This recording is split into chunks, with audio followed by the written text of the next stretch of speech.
Today's video is brought to you by Audible. Hey brother! Guys, we all know the story of Harry Potter, the chosen one, the boy who lived. Somehow, the greatest dark wizard of all time shows up at his house in the middle of the night, kills both of his parents, but then meets his downfall trying to kill baby Harry. How do, Harry? How do? This is the main mystery driving forward the plot throughout the Harry Potter books. It's not always front and center, and certainly it spends a lot of time in the back seat just like yelling like, hey, can I be answered yet? We get there when we get there. But why Harry was targeted to begin with, how he survived, and what made his situation unique is always a present question, and it isn't really fully resolved until the end of Deathly Hallows. Now, the short answer to the question is revealed very early on, that Harry's mother died for him and her sacrifice protected him. Or as Dumbledore likes to say, love. And it's very sweet and relatable and you feel like you can understand it, but then it does immediately sort of pose a bunch of new questions. Like, for example, didn't James also just die? Why didn't his sacrifice count towards protecting Harry? Or heck, why didn't it protect Lily? Great question. Today, we explain.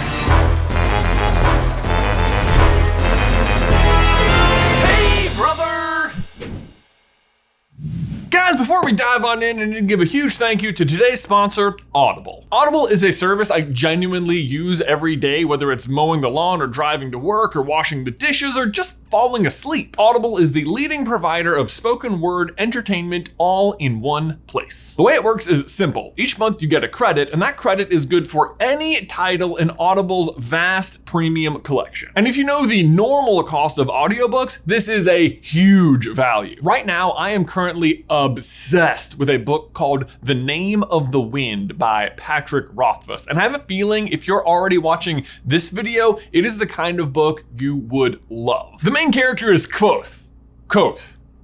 K-V-O-T-H, you know, it's hard to say. Okay, that was a bad selling point. How about this? It's about a young man who goes to a school of magic and has a kooky professor, and everyone's afraid to say the villain's name. Except the magic is treated as if physics pertains to it and they explain it really well, and the world is just so deep and vast, and I love it. I have read it, listened to it 4 times already. Not to mention, it is absolutely ripe for theorizing. In addition to your monthly credit, you'll also get access to Audible's entire Plus catalog. That includes access to loads of other shows and series, including original entertainment, guided fitness and meditation, sleep tracks for better rest, and podcasts. You can stream as much as you want, no credit necessary. With everything you love to listen to all in one place, Audible is the playlist for your life. Be sure to check it out, and remember, new users get 30 days free. If you want to check it out, go to audible.com/SuperCarlin or text SuperCarlin to 500-500. Again, the first 30 days are free. Head to audible.com/SuperCarlin or text SuperCarlin to 500-500. Link is in the description down below.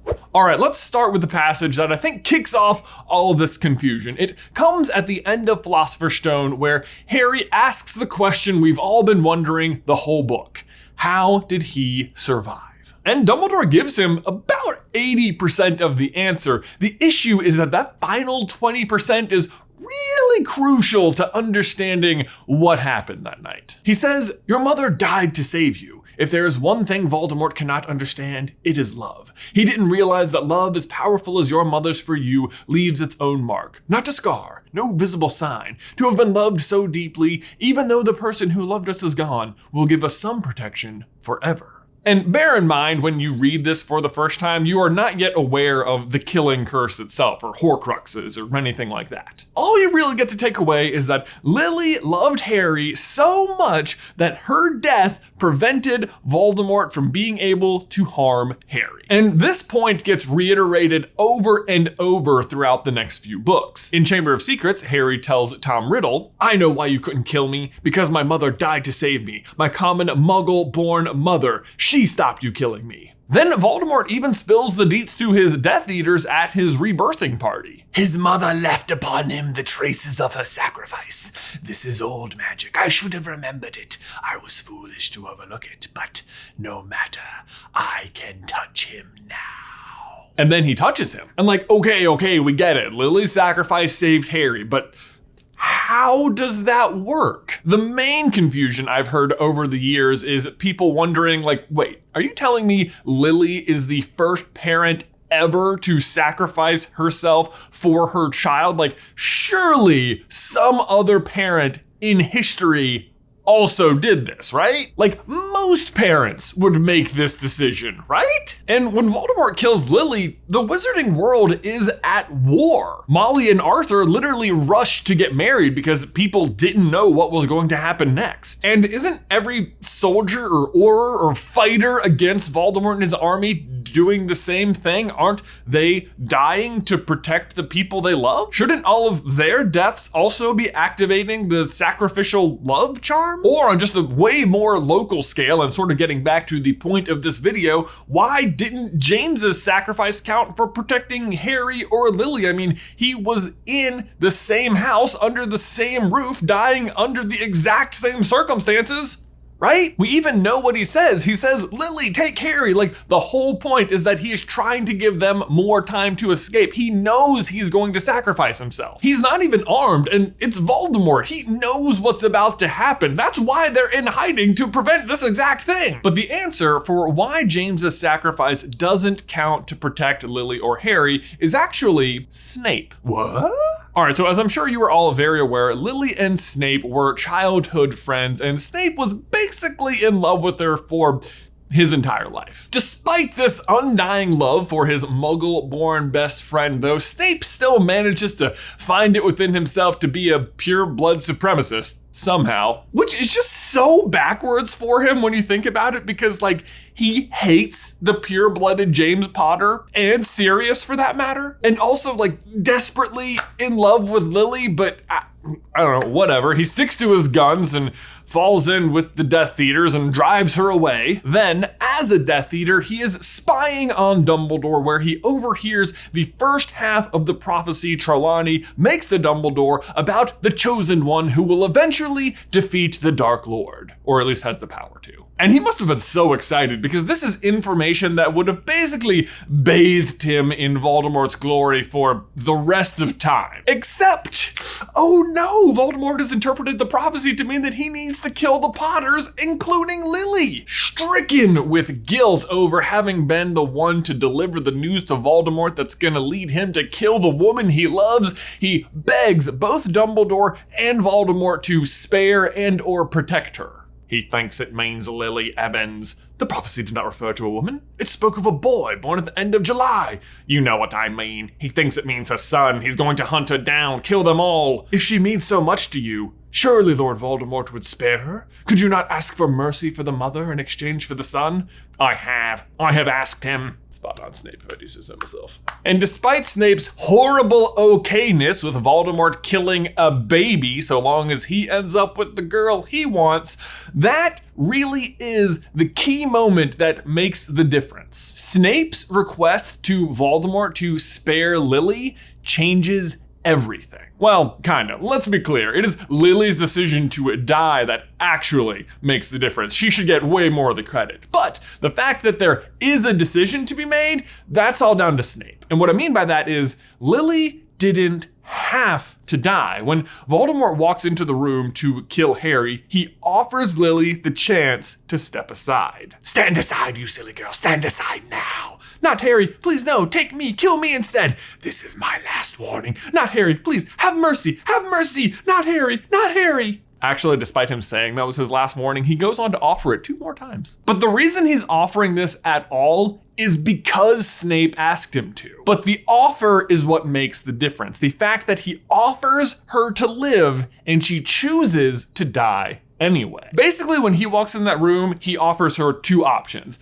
Either you and the baby die, or just the baby dies. And she's like, oh yeah, over my dead body. And he's like, yeah, exactly. It's the decision to die for Harry, even after being offered the opportunity to live, that makes Harry's situation unique. And it's why James's sacrifice just minutes earlier, even though he died for the exact same reason, for the same cause, doesn't activate any kind of protection. James wasn't offered any chance to live. Voldemort just walks in and kills him. Yes, he dies for a good cause, but his death was not up for debate. This also explains why, despite other parents or soldiers are fighting, dying across the country for their children or people they love, why that doesn't inadvertently activate the protection of sacrificial love. Now, Moody/Crouch Jr. later tells his class that only one person is ever known to have survived the killing curse, and that he's sitting in that room, talking about Harry. But honestly, I think that must not be true. I mean, for one, both Dumbledore and Voldemort seem aware of this particular brand of ancient magic, suggesting that someone at some point must have died and activated the spell before. Although I guess it's possible the sacrificial person ends up dead and effectively protects someone else, but then the killing curse isn't used on that person? Or maybe because they are protected, when the killing curse is used on them, it backfires and kills the attacker, so nobody is left to tell the story of what happened. That's of course exactly what happens to Voldemort, except he has his Horcruxes to anchor him to life. I think it's worth noting that the protection is only effective at repelling that one other person. So Lily's sacrifice only specifically protects Harry from Voldemort. Also, just by the by, Harry himself manages to activate sacrificial love when he walks into the Forbidden Forest and allows Voldemort to kill him. Voldemort basically makes the exact same mistake, basically offering Harry to let him kill him, or I can kill everyone else and then you. Harry, of course, like his mother, chooses to die for everyone else, even though he didn't have to, thus activating the charm again, which is why later when Voldemort marches on Hogwarts, he has a lot of trouble controlling the crowd. Actually, what I really love about the forest scene is that Harry has to go out of his way to die because his advantages over Voldemort at that point are insane. I mean, for one, Lily's initial death back when Harry was a baby is still active. Dumbledore says the protection will last forever. Voldemort thinks he's overcome this because he took Harry's blood into himself when he was reborn, which does allow him to physically touch Harry. But it also means the protection lives in Voldemort as well, which sort of makes Voldemort a Horcrux for Harry, although I guess it's more of a love crux. But on top of that, Harry has a whole second soul to spare, courtesy of Voldemort himself. And on top of that, Harry is not only already the master of the Elder Wand, which Voldemort is using to kill him, but he's also the master of the other two Deathly Hallows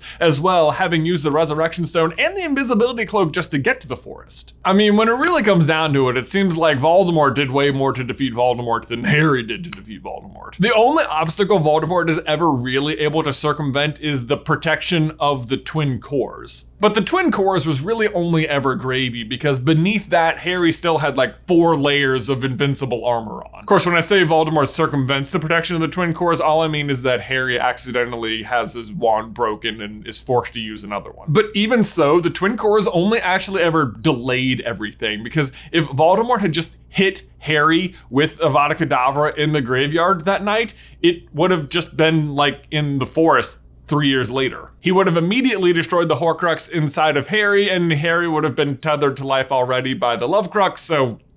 But anyway, guys, that's why James's sacrifice didn't count to protect Lily or Harry, because he was not offered the choice to live. Lily was offered the choice to live, but chooses to die anyway. But Ben, my question for you and everyone else is, are there any other little questions about the Harry Potter series you feel like don't make sense or you would like explained? Please let us know in the towel section down below. Thanks as always for watching today's video. Please remember to hit that like button if you haven't already, and subscribe by clicking the button right down here. If you'd like to see Harry's golden flames explained, you can check out this video right here. But Ben, until next time, I will see you in another life, brother.